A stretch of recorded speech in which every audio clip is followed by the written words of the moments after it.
Hi everyone. So it's been a little bit since I've done a live. Things have been a little bit crazy, but that's okay. Just, the usual mom life. So I apologize. No excuses. Just it is what it is.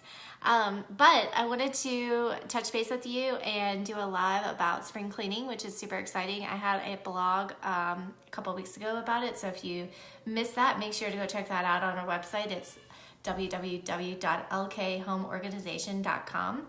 But what I wanted to talk to you about this evening is about toy organization, not only for spring cleaning, but also getting your house ready for the kids to be home all summer long.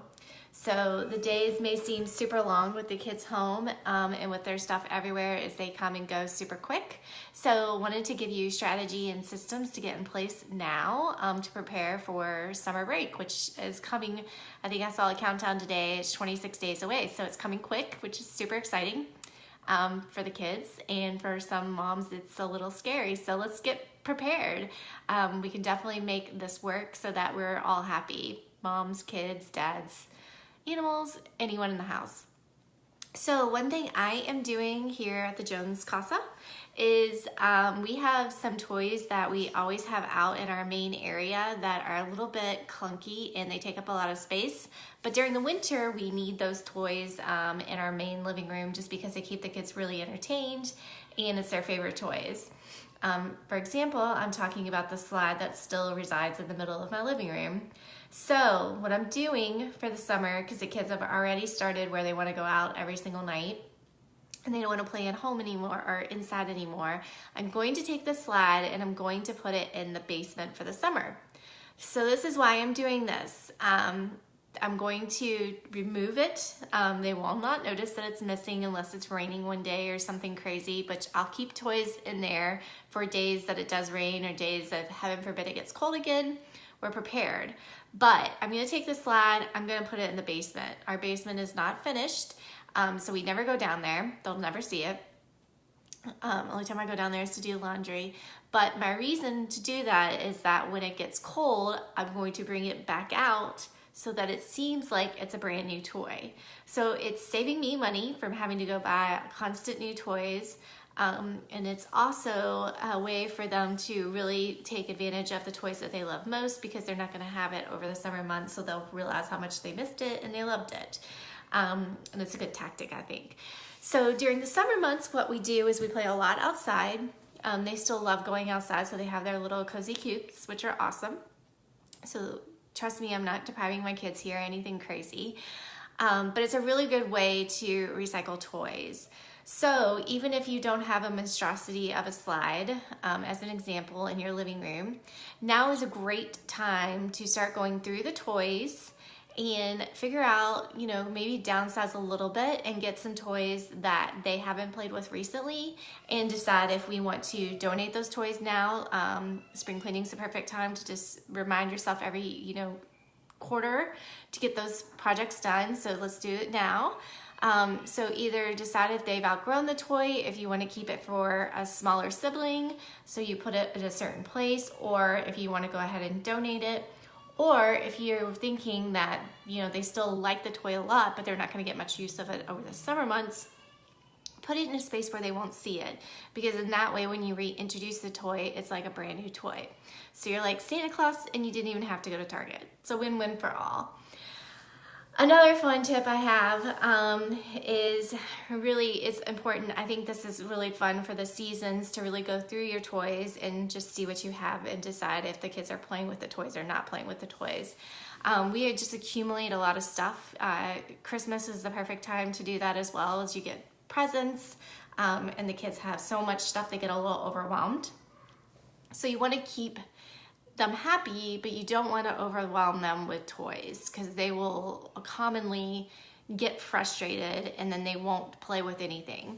So we not only label everything and separate it by category, of course, but we try to keep the toys at a minimum. Try to be is the key word here, because grandma will show up just like she did tonight with more and more toys. So we have to constantly be evolving and have a revolving door somewhat. It's kind of like the clothing when they say one in, one out, which I'm not a huge fan of, but with the toys, we need to make sure that we do keep a lid on it or it's going to be overtaking the house, which will make me very, very anxious. So we'll make sure that we have a control on the toy situation. So this is what I'm going to do this week. I've got it on my to-do list to take the toys, the bigger toys that are taking up a lot of room right now. I'm going to remove those out of our space, and I'm going to keep it as clutter-free as possible and keep the toys on a minimalist level for the summer months, just because we don't play a lot inside. I think this will really help too during the summer months with kids when they're home. You want to have certain categories and make sure that they know where everything goes.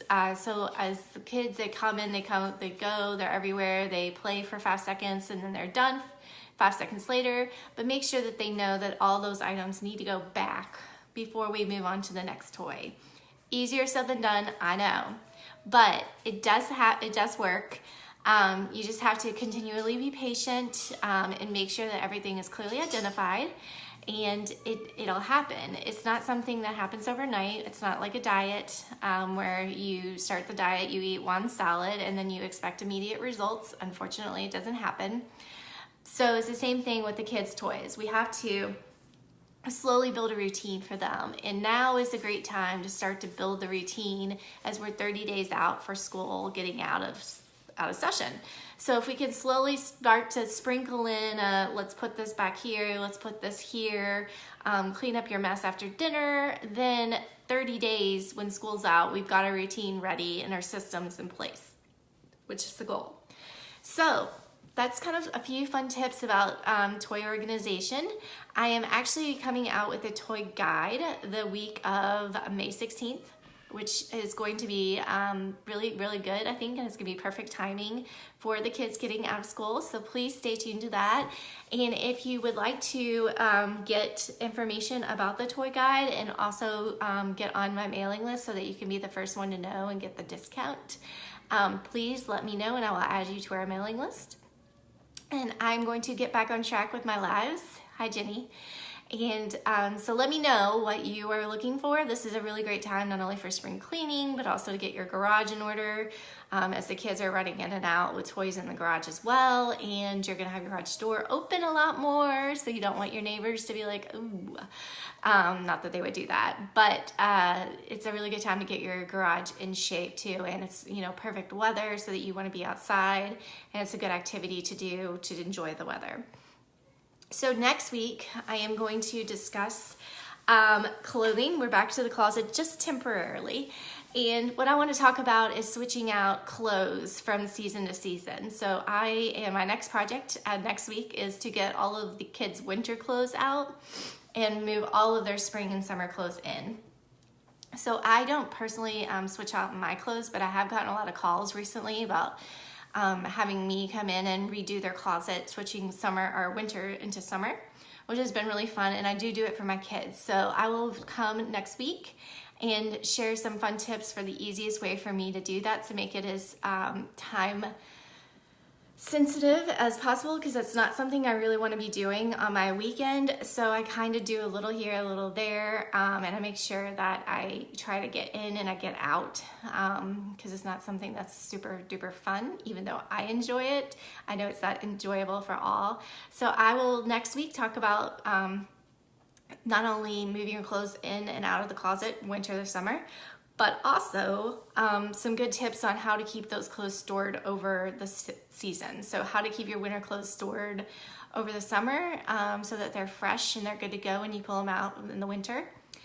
And if you have anything else you want me to talk about on these lives, let me know, and I'll be sharing all of that with you as well. And stay tuned. I have some super exciting news I just found out about tonight that I haven't told anyone, that I will be very, very excited to share with everyone. I can't share just yet, so please stay tuned. I have a lot of exciting things coming. I've got the toy guide, I've got the several more blogs. Jenny, actually, who is watching right now, is going to be featured in our next blog, which is going to be next week, talking all about being guest ready. we all stay at her house in Cincinnati, and we call it the bed and breakfast. So I thought it was the perfect contributor to this blog. And it's also the perfect timing as it's becoming Derby time here in Louisville. And it's just an exciting time to be in Louisville, but it's the time when Louisville is the busiest. So lots of parties, lots of sleepovers, lots of guests. So how to be the perfect Derby host as you entertain your out-of-town guest. So that will be coming next week. Hard to believe that Derby will be here next week. So all things Derby next week. So how to be a great host and how to have everything on hand for your guests, including Advil, which is the #1 thing you need the day after Derby with those mint juleps. So that'll be on the list, but stay tuned. Also going to do a collab with Maggie Moore over at Get More Sleep. She's doing a travel guide for kids, how to prepare and take everything with you so that your kids can still get good sleep while they're traveling. So she'll cover that, and I'll cover what you should make sure that you pack for yourself so that you are prepared and you're not shoving everything in at the last second into your suitcase. And I think there's nothing worse than getting to the airport and being the person in the front of the line who has their suitcase laid out wide open, trying to get the extra 2 pounds out. And it's embarrassing and it's stressful and sweaty, and I've been there, and it's not gonna ever happen again. So let's not let that happen. I have all of the keys to make sure that that does not happen to you, and it's also all about packing right and not overpacking, because the thing is, when you are packing at the last second, you tend to just grab everything and throw it into the bag. But if you prepare, you can plan accordingly, and you're packing as needed and not packing everything in the kitchen sink. So lots of exciting things coming. So please let me know if you have anything or any questions or anything that is at the top of your mind that you would like me to share. I'd be happy to share. And we will be here next Tuesday. So we'll keep this up, and I apologize for the delay. It got a little crazy on me, but we're back.